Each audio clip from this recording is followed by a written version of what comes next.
from indicted Russian operative and alleged spy Maria Butina, candidate Trump made clear his desires with Russia, stating, "I would get along well with Putin and that I don't think we need the sanctions." No. Now the Russian ambassador to the United States has said the president made, and this is his quote, "important verbal agreements with President Putin."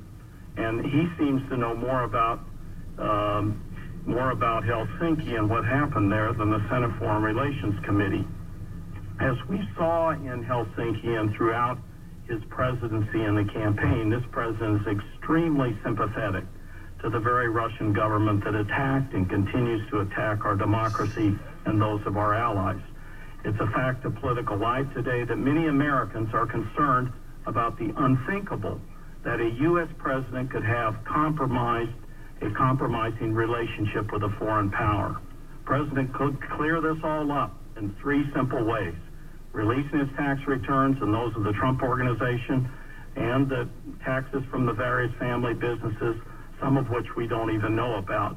After Helsinki, do you think that the American people deserve to know what's in President Trump's tax returns and business interests that are intertwined with Russia?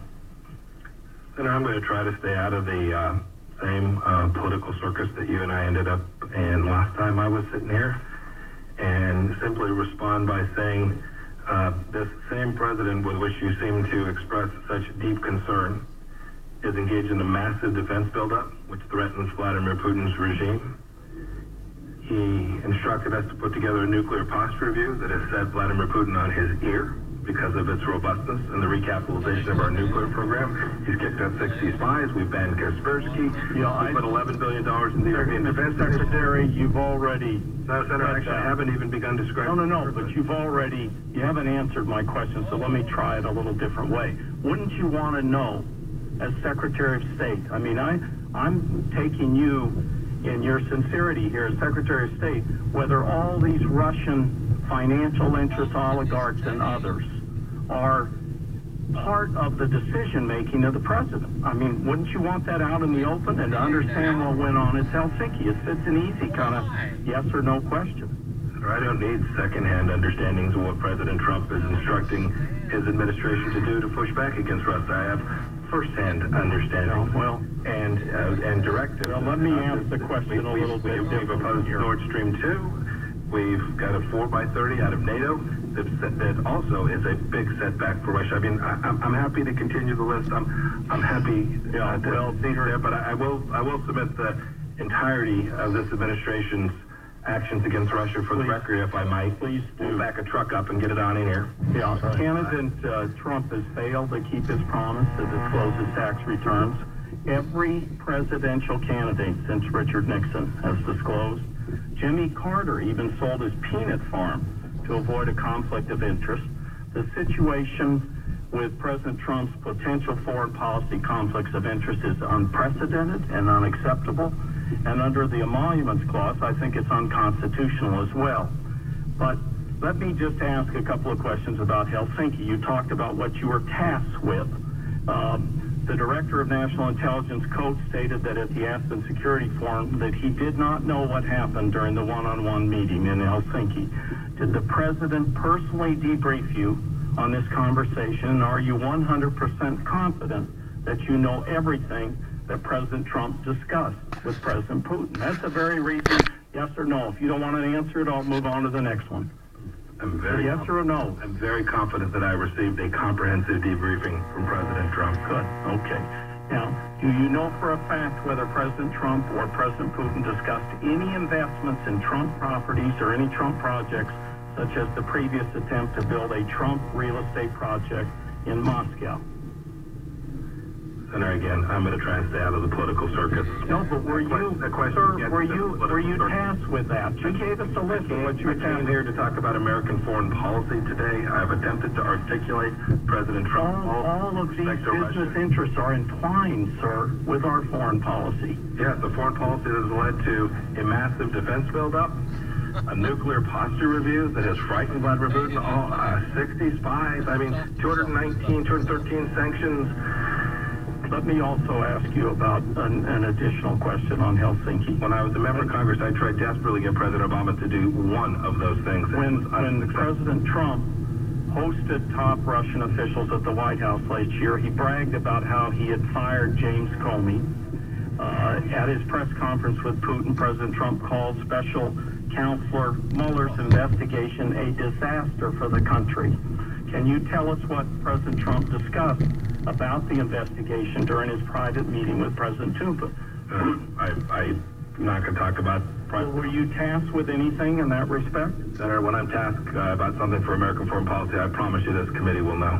Okay, and you weren't tasked with anything there? Senator, when I'm tasked with something by the President relates to foreign policy, I assure you that this committee will be made aware of it. Thank you very much. Thank you. Senator Gardner. Thank you, Mr. Chairman. Thank you, Mr. Secretary, for your service to the country and your time with us today. When you were last here, I asked you a question about whether or not you agreed with Secretary Mattis that North Korea is the most urgent security threat the United States faces. In light of recent developments, do you still agree with that? At the time, you said that you did. Yeah, it's still a real priority. We also talked about would you believe it's the most urgent national security threat? I do. But having said that, I don't recall the precise timing when I was here. I think it was in April, perhaps. Yeah.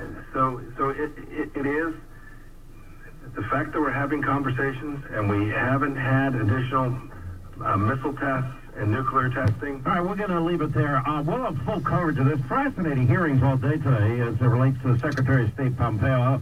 I'm not going to turn this into the circus that it was the last time I was here. He's got some great answers. He really has been handling himself well. We'll show you the highlights tonight. Also, media breathless hysteria about everything. But great news as it relates to there's not going to be a trade war with Europe. That also coming out today. This American pastor held, 2 years, 21 months imprisoned in Turkey because the crime of Christianization. He's actually now been set free, and now we just got to get him back to the U.S. So we'll get to all that. Sean Spicer comes up in the next hour of the program, and they had to cancel his book event because of the environment in Massachusetts. Unbelievable. Hey, the president recently tweeted 101 utilities have cut their rates. Why? Because of the GOP tax cuts. That's why.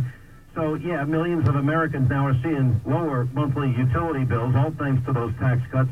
Now, we saw yesterday that Elizabeth Warren, not only does she want the crumbs back, she used the term crumbs like Pelosi, but she wants 50 cents of every dollar going to the federal government. Okay, that's really dumb and really dangerous and really bad.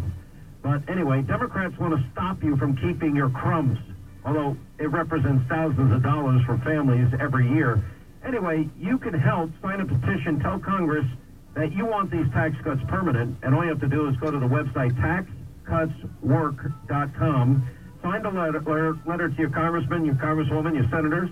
And by the way, tens of thousands now have done it. Share your story at taxcutswork.com. And then you may want to get your friends to do it as well, because you know what?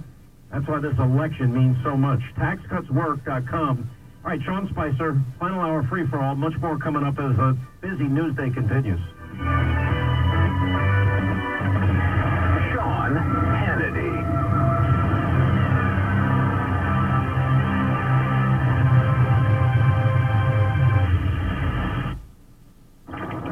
Hey, Dave. You in for golf this weekend? Oh, I can't. I promised I'd find a plumber to fix the sink and a painter to paint it. Just use Angie's List.